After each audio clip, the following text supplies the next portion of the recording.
to begin, how to start. I'm hungry. I should get coffee. Coffee would help me think. But I should write something first, then reward myself with coffee. Coffee and a muffin. Some years ago, when my son George was a junior in high school, he asked me to help him with his college admissions essay. He was planning to write it over the summer. I said yes on three conditions. First, I wouldn't write any of it for him. I would only critique each draft.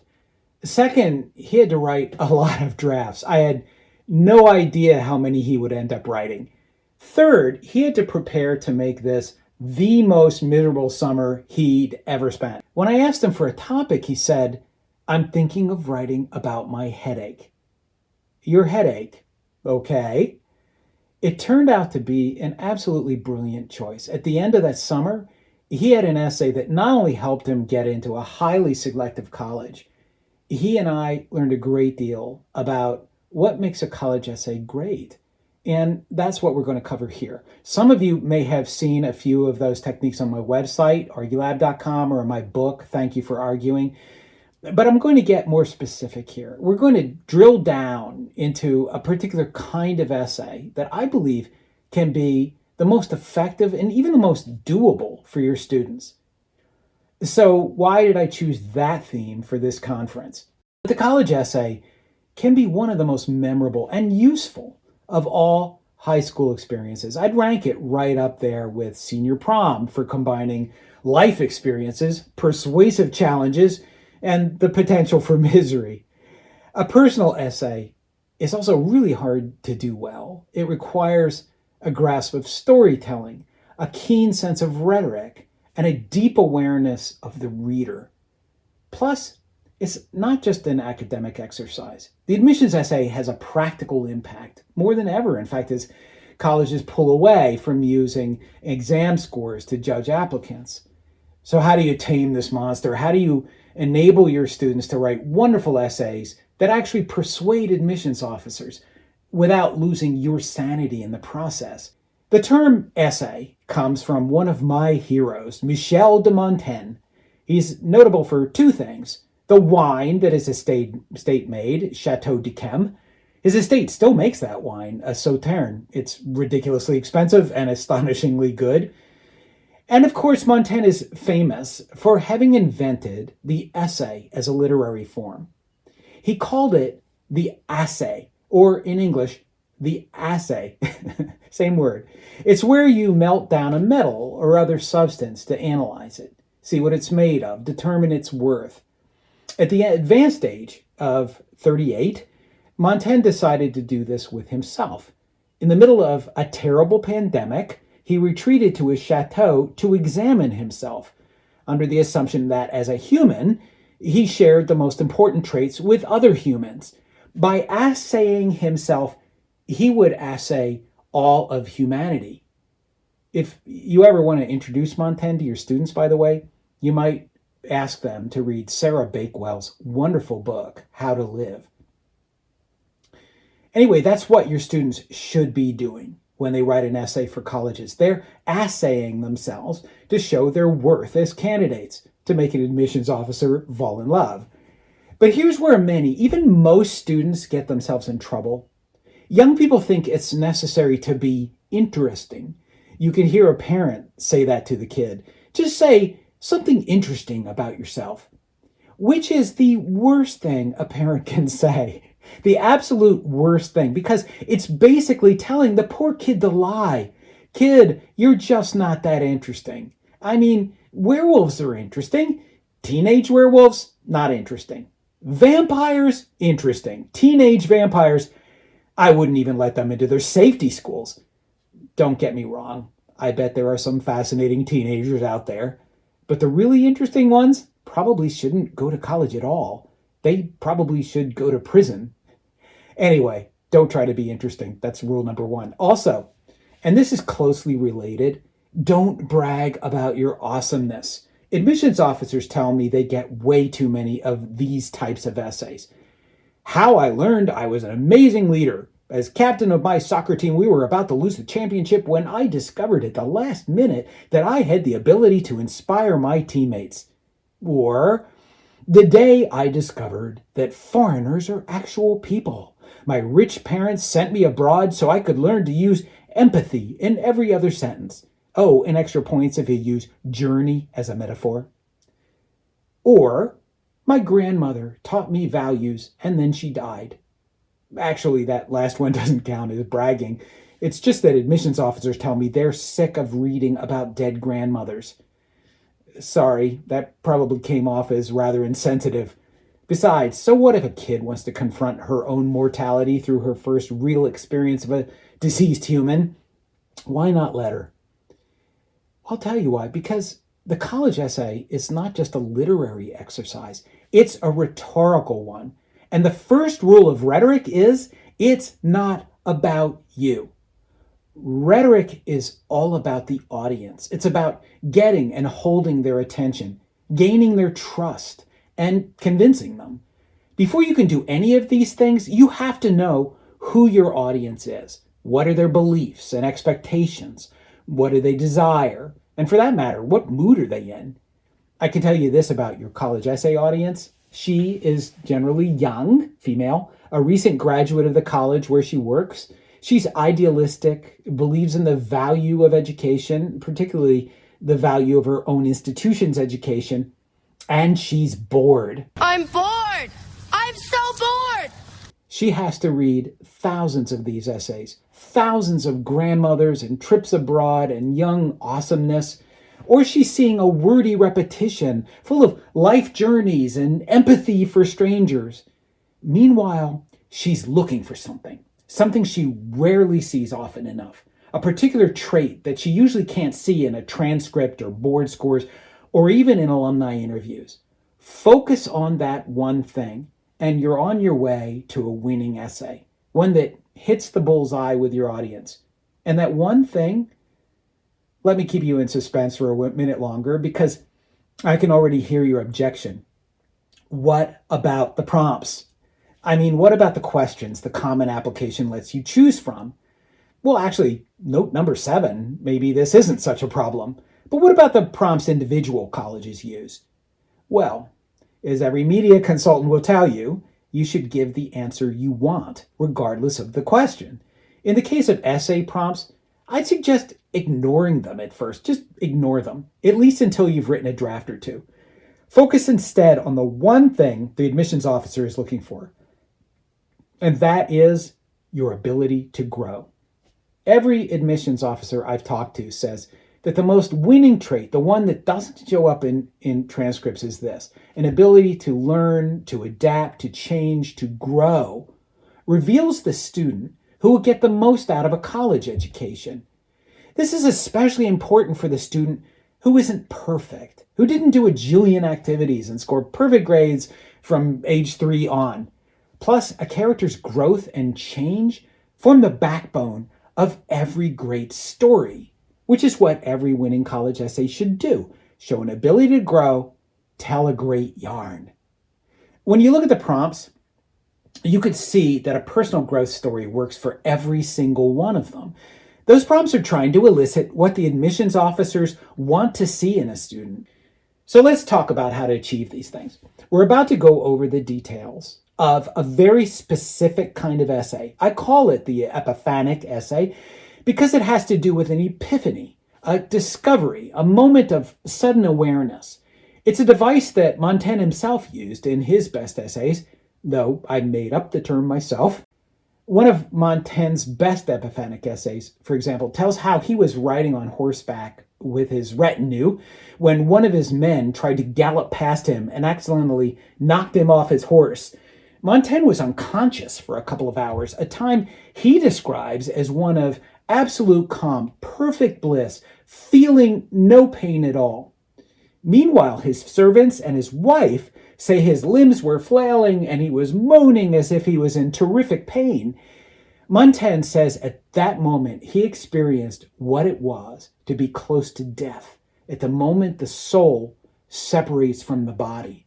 He got a taste of the afterlife, and that was his great epiphany. the one that changed his attitude toward life and the universe and all that. Okay, well, maybe that wouldn't make the greatest college admissions essay. Recount a time when you faced a setback. Well, there was the time my soul separated from my body for a couple of hours. Actually, I totally admit that guy. Anyhow, let's get specific about the ideal college essay, one that uses the epiphanic device. Now, most stories follow a narrative arc that's often called the hero's journey. You're familiar with this. The epiphanic essay follows this same arc, more or less, but the way we're going to write it isn't quite the same as if you just sat down and wrote the thing. Instead, before you begin writing the story itself, you want to find the pith, the core or the nugget of what the story is about. As an AP Lit teacher would say, what's the conflict? Write this down, not in any literary way, just as a note to yourself. What are the opposing forces in your story? Ideally, that conflict should come from your sense of identity, of what makes you you, along with a challenge to that identity. Every great novel shows how the main character changes somehow, takes on a new identity shade, growing within her skin, and it always comes through a conflict. Huckleberry Finn faces just such a crisis when he has to decide whether to turn in his friend Jim, a runaway slave. As a good Southerner, Huckleberry knows it's a sin not to return stolen property, and Jim has stolen himself. But Huckleberry chooses friendship over his own moral code. All right, he says to himself, I'll go to hell. And he instantly grows in this self-discovery. In Juliet Giles' wonderful novel, News of the World, a young girl learns to trust a man she has been taught to believe was her enemy. A white girl, captured by Plains Indians who treat her as one of their own, she learns during a battle to love an old man who should be her worst enemy. Such a terrific book. And a great epiphany. But the best example I can give is that of my son George. At the beginning of 7th grade, he developed chronic headache syndrome, a splitting headache that can last for months, even years. It gets triggered by a virus, and in a type A person like George, it creates a sort of negative feedback loop. The headache causes stress, which makes the headache worse. Like Huck Finn, he found himself confronting his own identity, in his case, a type A identity. He spent a whole miserable semester out of school, lying on our living room couch. So that scene became his pith, the summary of the conflict. A type A person paralyzed and made miserable by the very traits that made him proud to be him. Now, this may already suggest an outline to you. If it doesn't, don't worry about it. We're not going to do an outline just yet.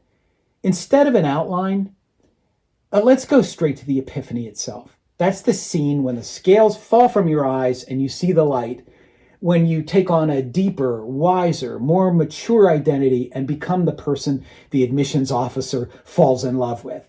This doesn't mean writing a perfect scene. Just describe what you're talking about. In George's case, it actually meant a bunch of occasions when he sat in a psychologist's office with wires attached to his head, trying with his own brain to make a set of red bars on a computer monitor all turn green. The psychologist, Dr. Kravitz, was a biofeedback expert, and he tells George that the way to change the bars on the screen is to let go of his struggles. Dr. Kravitz tells him, try not to try. Can you imagine? It must have been like some Zen master talking to a 7th grader. Naturally, being the goal-oriented type George is, he sits down at the machine and pushes his brain. He'll make those bars turn green. And of course, they don't. This is the pith of his essay, the moment of greatest conflict on the edge of his epiphany, when he learns his secret of trying not to try. Is it easy to come up with this sort of pith, this moment when you have to rethink your very you-ness? Of course it's not easy. Writing isn't easy. Mothers, don't let your sons and daughters grow up to be professional writers. Do you know how good I've gotten at computer pinball and Nerf basketball? Writing is 5% drafting garbage on your computer, 50% procrastination, and 100% rewriting, which is why most math majors don't become writers. Anyway, when I told George that his summer of writing the college essay would be miserable, I was speaking from bitter experience. Anyway, think of a moment in your own life when your own identity was challenged, when it made you miserable, or when you discovered you were wrong about yourself, or when you found that the very trait that made you such a loser turned out to be an asset. If I were to apply to colleges very late in life, I'd write about the first time I discovered rhetoric, when I was standing alone in a dark, cobweb-filled corner of the Dartmouth College Library. I pulled down a book at random, opened it, and discovered it had been signed by John Quincy Adams. If you've read Thank You for Arguing, you've read that scene. My career, which had been spent as a publishing manager, had been handicapped by my natural shyness and introversion. I'm speaking to you from a cabin in the middle of nowhere here. I was much happier, still am, studying with my nose in a book than I was in meetings or schmoozing advertisers. John Quincy Adams, who gave a series of lectures at Harvard on rhetoric, that was the book I was holding in the Dartmouth Library, showed me that my very book nerdiness could be a means to learning the most powerful of all social skills, the art of persuasion. The scales fell from my eyes, and in a corner of the library stacks where half the fluorescent bulbs had burned out, I saw the light. Still confused about the pith? Let's use it for those cliche essays then, the ones that are boring those poor admissions officers across the land. Instead of how I discovered I was an amazing leader, how about I suddenly realized that the secret of leadership may lie in not leading at all? I can actually tell you a story about that. We have time. When I was at Dartmouth, before that fall term began, upper class students would lead small groups of first year students on a trip into the wilderness, including 2 nights of backpacking. One year, one of those trip leaders pretended to be one of them, just one of a half dozen first year students on the trip. Just as they were boarding a van to take them into the mountains, including the leader, one of the outing club volunteers said, "Your leader is running behind. He'll meet you at the trailhead." When they showed up to the trailhead, though, no one showed up. So they shouldered their packs and began hiking, figuring maybe he would catch up or meet them at their first campsite. They had maps and a compass or two. Meanwhile, of course, their leader was with them, there all the time. But it was the youngsters who divvied up the chores, gathering firewood, cooking the meals, cleaning up, deciding when to go to bed and when to get up. They provided their own entertainment, all the while waiting for their leader. Only as they were leaving the woods did one of the students suddenly fess up. "I'm a senior," he said, "but you're the leaders." Similarly, an epiphanic essay on leadership might have as its pith the moment when the weakest member of the team inspired all the others, not you, making the writer, you, suddenly realize that leadership means more than being the best at something. It means discovering the best in others. Or what about the foreign trip essay, the one where the kid finds that primitive, backward people are actually human? Well, a great pith might be this. I watched in disgust as one of the high-status people treated a lower-ranked member of the village with condescending scorn, and I realized that I had done exactly the same thing every time I told a non-PC joke. For the grandmother essay, a pith might be something like, when I showed her my prize-winning watercolor, she went up into the attic and brought down a box. It was full of the most beautiful art, including watercolors. I suddenly realized I wasn't so unique after all. Instead, I felt like a link in a wonderful chain. So that's the pith. I thought I was special, and I learned that I was a part of something much bigger. Or the thing I was proudest of, the trait that made me me, was exactly what was bringing me to my knees, as in George's essay. Or what I thought was a good thing, something that made my kind special, was actually the worst kind of sin. Or my biggest weakness, something I was most ashamed of, became my biggest source of strength. So, got it? The pith is the first thing you write. Just a brief note about how your identity was challenged in a single moment, an epiphany. It might take a long time to find your epiphany, which is why it's a really bad idea to try and write a college essay in one weekend, or even 1 month. So back to George and his essay. At this point, actually, after a couple weeks of trying to figure out what the heck was the pith of his essay, he had his moment of maximum conflict. It was also the climax of his story and his pith, though he didn't realize it yet. So let's turn to the next step. One of the biggest mistakes beginning writers make when they try to do an outline is to write it in proper order, writing the beginning first, then the next part, then the next, and so on until at last you put down a few words for the ending. This defeats the purpose of an outline. You might as well just write the damn essay. To make the outline work, you need to first put down the elements in no particular order. So what do I mean by elements? Well, let's look at George's story. First of all, there's the pith. My type A-ness is ruining my life and I need to find a way to deal with it. Okay, what other elements are there? Well, he lists a bunch of scenes and descriptions and actions. Again, these are just the various parts he's laying out. It's sort of like the scene in Deadpool where the blind woman lays out the parts for the IKEA furniture. Kulin, or was it Hurdal? Yeah, love that movie. The elements list, anyway, it just lays out the parts. Then once you have all the parts laid out, you mess around with them. See what order you want to put them in. And that's the next step in crafting your essay. You write an outline by rearranging those elements. So the classic way to organize a story is the hero's journey. The main character leaves home or his comfort zone or whatever because of some sort of challenge or conflict. She may be reluctant at first, but ends up committing. She attempts some solutions, tries and fails. Along the way, she gathers knowledge and maybe an ally or two, a wise counselor or friends or fellow warriors. Alone or with the others, the hero overcomes obstacles, deals with setbacks, and ends up in a climactic battle or on a ledge or at a moment of truth or in a mind-blowing dialogue. In any case, the climax constitutes a clash of opposing forces, and its outcome is a sort of victory for the hero, often an unexpected kind of victory.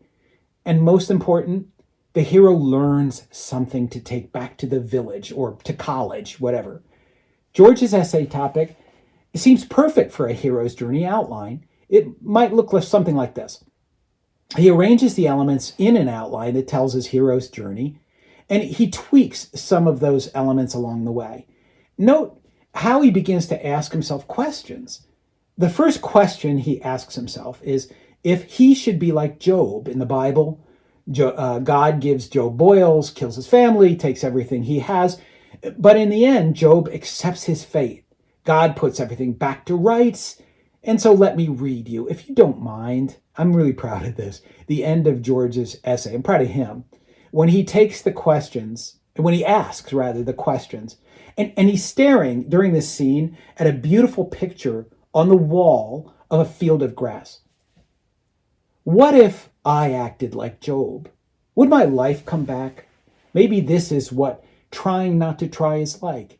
Instead of putting myself in the field, what if I simply let the field be the field? One bar goes green. Okay, one bar is green. I'm starting to get what the doctor is saying, but I don't really like it. Will this be one of life's limitations, spending the rest of my life trying not to try? Will I have to change who I am? The world has expanded for me, and I am no longer the center. Sure, I can't change everything, and there is the crux of the whole thing. I'll always be hard-headed and stubborn. Still, as I look at the painting, it comforts me. It's perfect and peaceful without me. It's beautiful all on its own. I don't have to do anything. Accepting things that are beyond me, being comforted by something that exists regardless of what I do.